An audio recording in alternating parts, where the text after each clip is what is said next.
Dear students, आज हम human reproduction की एनसीईआरटी सॉल्यूशंस में क्वेश्चन नंबर 9 से 15 करने जा रहे हैं और इनका सॉल्यूशन मैं आपको दे रहा हूं। पहली जो 8 एक्सरसाइजेज है वो हम कर चुके हैं। तो आज चलते हैं क्वेश्चन नंबर 9 से। Question number 9 is draw a label diagram of sperm. ये हम कर चुके हैं और मैं आपको पहले भी ये बता चुका हूं कि जब भी आप आंसर करें तो आप एनसीईआरटी को रेफरेंस के रूप में माने और एनसीईआरटी बेस्ड डायग्राम ही बनाएं तो ज़्यादा बेटर रहेगा। आपको पता है कि अगर हम स्पर्म की बात करें तो स्पर्म के जो पार्ट्स होते हैं, हेड है, then there is a neck, middle piece and tail, ये मेन पार्ट्स है। और अगर हम बात करें हेड की तो हेड में क्या होगा, हेड में एक तो न्यूक्लियस होता है और एक एक्रोसोम होता है। और इसके अलावा जो नेक है वो छोटी सी नेक होती है मिडल पीस और हेड के बीच में, और इसके अलावा एक लॉन्ग टेल होती है जो इसको मोटिलिटी देती है। अब अगर हम बात करें तो मिडल पीस में क्या होता है, मिडल पीस में माइटोकॉन्ड्रिया होते हैं और जो माइटोकॉन्ड्रिया होते हैं वो क्या करते हैं, this mitochondria they provide energy. किसके लिए? स्पर्म की मोटिलिटी के लिए ये एनर्जी प्रोवाइड करते हैं। तो इस तरह से हम कह सकते हैं कि जो स्पर्म है उसके मेन पार्ट्स कौन कौन से हुए। आप कह भी सकते हैं कि इसका जो मेन पार्ट है वो है हेड है, नेक है, मिडल पीस है एंड टेल है। और इसके बाद एक बहुत इंपॉर्टेंट चीज होती है, this whole sperm is covered by a layer of plasma membrane से ये कवर्ड होता है। तो question number 10 is what, question number 10 है what are major components of the seminal plasma. तो सबसे पहले तो ये पता होना चाहिए कि सेमिनल प्लाज्मा होता क्या है, उसके बाद हम इसके मेन कंपोनेंट्स की बात करेंगे। तो सेमिनल प्लाज्मा बेसिकली क्या होता है, अगर हम बात करें सेमिनल वेसिकल्स की, प्रोस्टेट की या बल्बोयूरेथ्रल ग्लैंड्स की, तो इन सब की सिक्रीशन जो है वो क्या कॉन्स्टिट्यूट करती है, सेमिनल प्लाज्मा। और आपको पता है सेमिनल प्लाज्मा में बेसिकली क्या होता है, फ्रक्टोज होता है, एंजाइम्स होते हैं और कैल्शियम होता है। The answer is like this, the secretions of seminal vesicles, prostate and bulbourethral glands constitute seminal plasma and it is composed of fructose, calcium and certain enzymes. तो ये इसका आंसर था। अब नेक्स्ट चलते हैं question number 11, what are the major functions of male accessory ducts and glands. इसको अगर हम दो पार्ट्स में समझें तो एक तो पूछा गया है कि एक्सेसरी डक्ट्स का क्या रोल है, और दूसरा हमारे से पूछा गया है कि जो मेल ग्लैंड्स है या एक्सेसरी ग्लैंड्स है उनका क्या रोल है। तो अगर हम मेल एक्सेसरी डक्ट्स की बात करें तो इसमें 4 मेन डक्ट्स होती है, जैसे रेटी टेस्टिस, उसके अलावा vasa efferentia, then vasa deferentia and epididymis. तो सबसे पहले हम बात करते हैं रेटी टेस्टिस की। They store the sperms produced in the seminiferous tubule. तो यहाँ पे स्पर्म स्टोरेज का काम होता है, जो कि आपको पता है कि बनते कहाँ पे, स्पर्म्स कहाँ पे बनते हैं, सेमिनिफेरस ट्यूब्यूल्स में। Now what is the role of this vasa efferentia, they conduct और transport sperm from rete testis to the epididymis तक ले जाती है।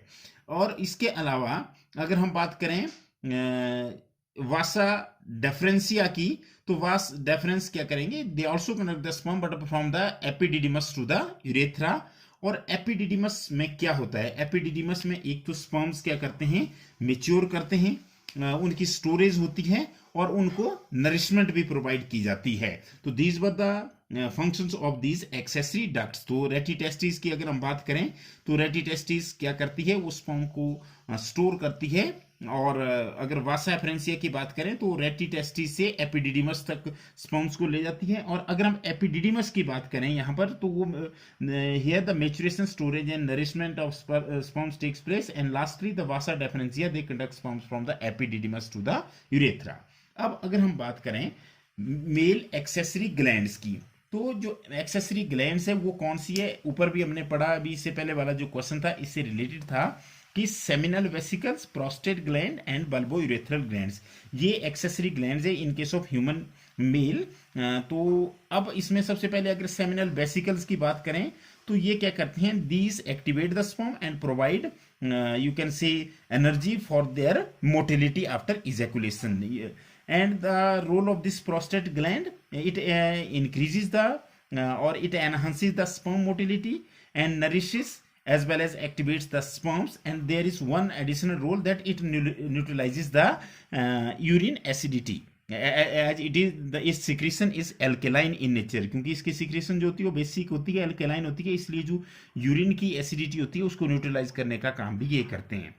Now the next is bulbourethral glands. Bulbourethral glands, you know that these glands help in the lubrication of the penis. So this was the question that what are the major functions of male accessory ducts and glands. अब इसके अलावा question number 12, what is oogenesis? Give a brief account of oogenesis. ये बहुत बार इस question को हम discuss कर चुके हैं, क्योंकि इस चैप्टर की अगर आप बात करें तो दो प्रोसेसेस बहुत ही इंपॉर्टेंट है, that is one is oogenesis and second one is spermatogenesis. तो अब हम बात करेंगे oogenesis की. The process of formation of a mature female gamete is called as oogenesis, and oogenesis is initiated during the embryonic development stage when a couple of million gametes, mother cells, that you know these are called as oogonia, are formed within each fetal ovary, and no more oogonia are formed and added after the birth. These cells start division and enter into prophase 1 of the meiotic division and get temporarily arrested at this stage, and now these are called as primary oocytes. Each primary oocyte then gets surrounded by a layer of granulosa cells, and now it is known as primary follicle.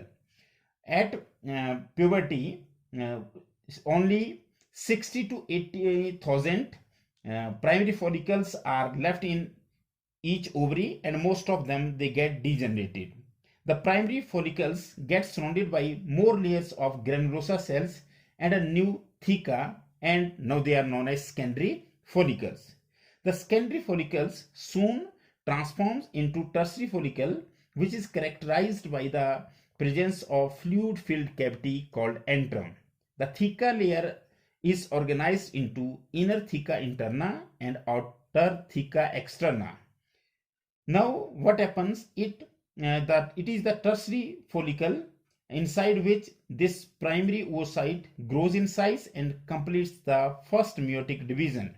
Now the first meiotic division is unequal, and it results in the formation of a large haploid secondary oocyte as well as a tiny polar body. The secondary oocyte retains the bulk of the nutrient-rich cytoplasm of the primary oocyte. Now, at present, it is not clear that what happens to this first polar body. Now, the tertiary follicle further changes into mature follicle, or which is also known as Graafian follicle, and the secondary oocyte forms a new layer or new membrane which is called as zona pellucida surrounding it.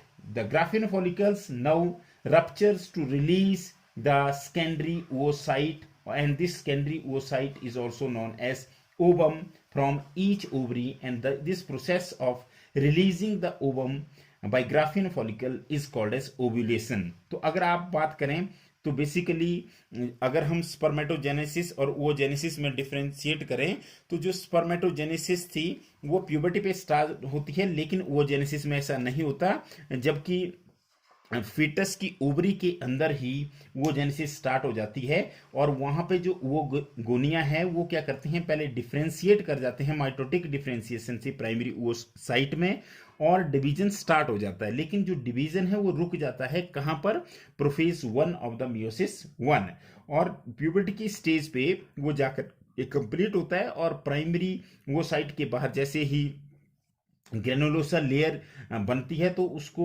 Primary follicle कहते हैं, और फिर जब और layers add हो जाएगी then साथ में हमारे पास थीका ऐड हो जाएगी, then it become secondary follicle, फिर सेकेंडरी फोलिकल में अगर कैविटी डेवलप हो जाएगी जिसे हम एंट्रम कहते हैं तो ये टर्सरी फोलिकल बन जाएगा, और टर्सरी फोलिकल के अंदर फिर क्या होगा, जो डिवीजन होगा वो कंप्लीट होगा और वहां जाकर के क्या होगा, अनइक्वल डिवीजन होगा जिसमें एक फर्स्ट पोलर बॉडी बन जाएगी और सेकेंडरी वो साइट बन जाएगा और टर्सरी फोलिकल किस में चेंज हो जाएगा, ग्राफियन फोलिकल में।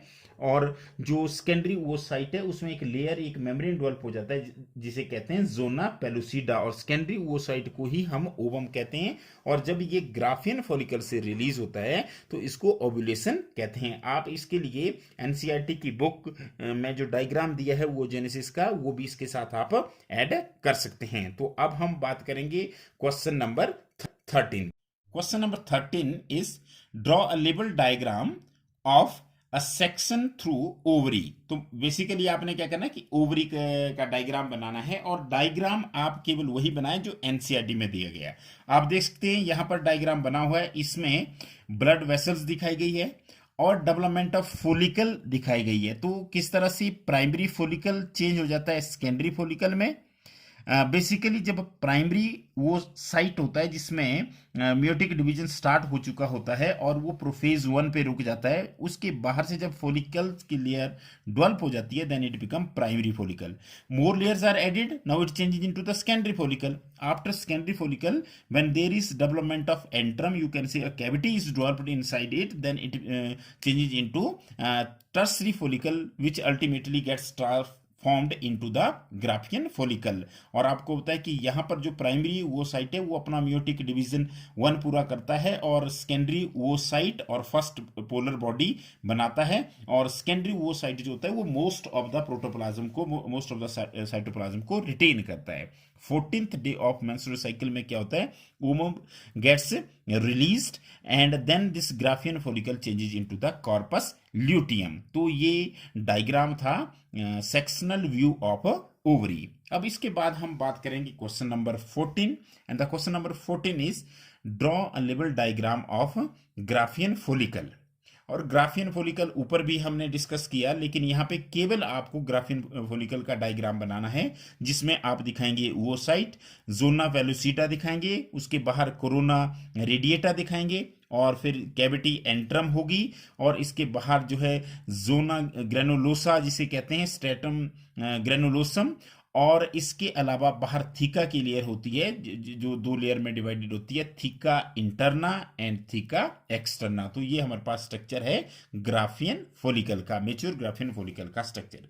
आज के लिए जो लास्ट हमारे पास क्वेश्चन है that is question number 15, and the question number 15 is name the functions of the following. तो किस किस के फंक्शन आपने बताने हैं। सबसे पहले हम बात करेंगे कॉर्पस ल्यूटियम। तो कॉर्पस ल्यूटियम आपको पता है कि कॉर्पस ल्यूटियम क्या करता है, ये प्रोजेस्टेरोन हार्मोन को सिक्रीट करता है, and it also facilitates the proliferation of endometrium of uterus and prepares it for the implantation.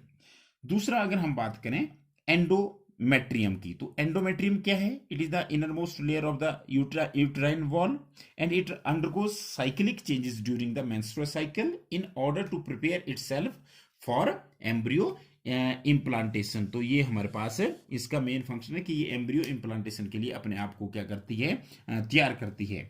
And what is acrosome, तो एक्रोसोम आपको पता है कि स्पर्म जो न्यूक्लियस होता है उसके ऊपर होता है, स्पर्म हेड में होता है, and it contain hydrolytic enzyme. कौन सा हाइड्रोलिटिक एंजाइम होता है, this is very important, it is hyaluronidase, हाइल HYAL यूरो निडेज।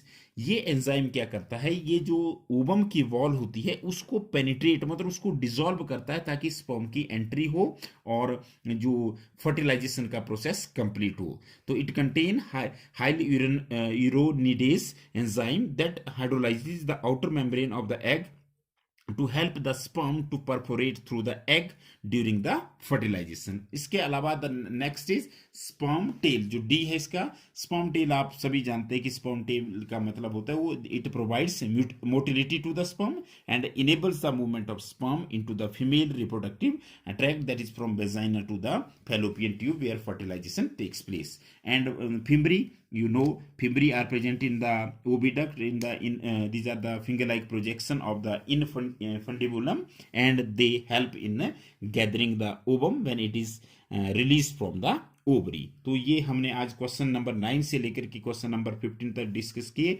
इसके अलावा जो लास्ट की 6 क्वेश्चंस है उसको हम नेक्स्ट वीडियो में डिस्कस करेंगे। Thank you very much.